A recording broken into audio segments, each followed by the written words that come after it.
அன்பார்ந்த நேயர்களுக்கு வணக்கம். இப்பொழுது துர்க்கை அம்மனை வேண்டி இந்த பதிவை உங்களுக்கு கொடுக்கிறேன். என்ன பதிவு?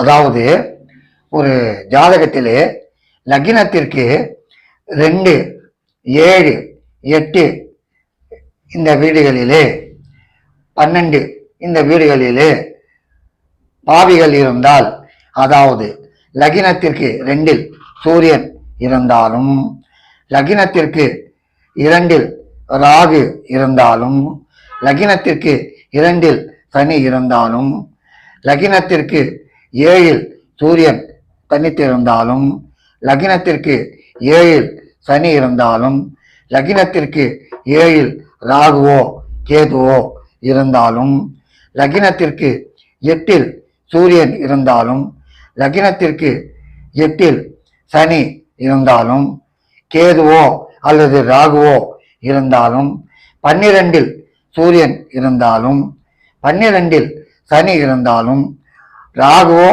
அல்லது கேதுவோ தனித்து இருந்தாலும், இப்படி இந்த லக்னத்திற்கு முக்கியமாக 2, 7, 8, 12 இந்த கிரகங்கள் தனித்து இருந்தாலும், அதாவது சூரியன் தனித்திருந்தாலும், சனி தனித்திருந்தாலும், ராகு தனித்திருந்தாலும், கேது தனித்திருந்தாலும் என்ன செய்யும் பார்த்தால் குடும்பத்தையே குழப்பி விடும்.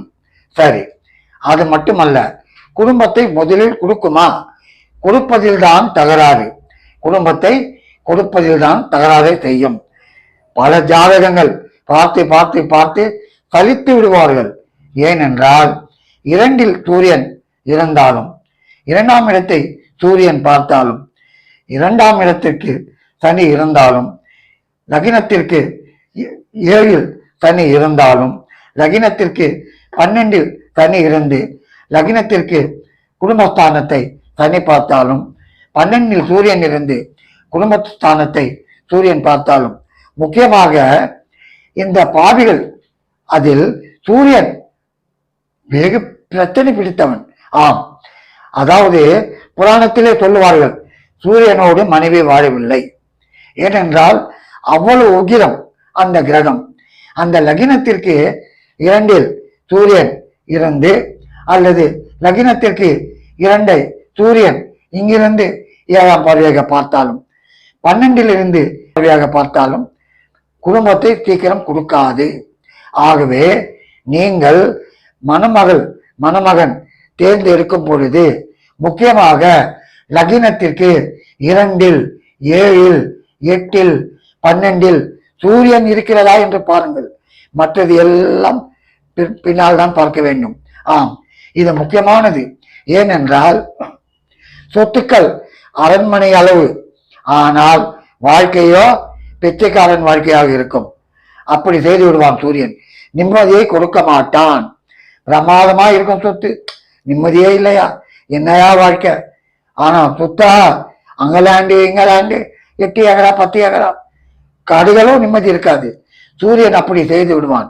ஆகவே உங்கள் பையனுக்கோ பெண்ணுக்கோ ஜாதகம் பார்க்கும் பொழுது முக்கியமாக எந்த தோஷம் இருந்தாலும் சூரியனை பாருங்கள்.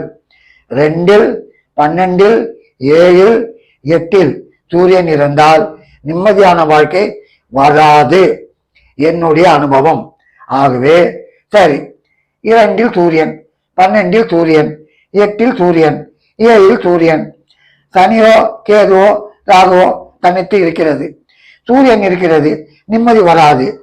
அதற்கு என்ன நிம்மதி வர வேண்டுமென்றால் என்ன இருக்க வேண்டும் பார்த்தால், குரு சேர்ந்திருந்தால் அல்லது குரு பார்த்தால் நிச்சயமாக பலன் மாறிவிடும். ஓரளவுக்கு நிம்மதியை கொடுக்கும். ஆகவேதான் சொல்லுவார்கள், குரு பார்க்க கோடி புண்ணியம். நீங்கள் ஜாதகம் பார்க்கும் பொழுது எந்த தசை இருந்தாலும், என்ன பிரச்சனை இருந்தாலும் முக்கியமாக சூரியனை பாருங்கள். 2, 7, 8, 12 சூரியன் இருந்தால் ஜாதகத்தை எடுத்து இப்படி வைத்து விடுங்கள். காரணம், போகும்பொழுது நிம்மதியாக போய் அங்கு அழுது கொண்டுதான் இருக்க வேண்டும், வரும்பொழுதும் அழுது கொண்டுதான் வருவார்கள். இதை நான் அபசகனமாக சொல்லவில்லை. சூரியன் வெகு வெகு பிரச்சனையான கிரகம், பயங்கரமான கிரகம் அது. ஆம், குடும்பத்தையே குழப்பிவிடும் கிரகம். ஆகவே நீங்கள் இந்த லக்னத்திற்கு இந்த ஸ்தானங்களிலே சூரியன் இருந்தாலும், இந்த ஸ்தானத்தை சூரியன் பார்த்தாலும் ஜாகிரதையாக இருக்க வேண்டும். குரு பார்த்தால் கோடி நன்மை, பிரமாதமாக திருமணம் நீங்கள் செய்து வைக்கலாம். கவலை வேண்டாம். அன்பர்களே, இந்த பதிவு முக்கியமான பதிவாக இருக்கும். இதை நீங்கள் பின்பற்றுங்கள். நன்றி, வணக்கம்.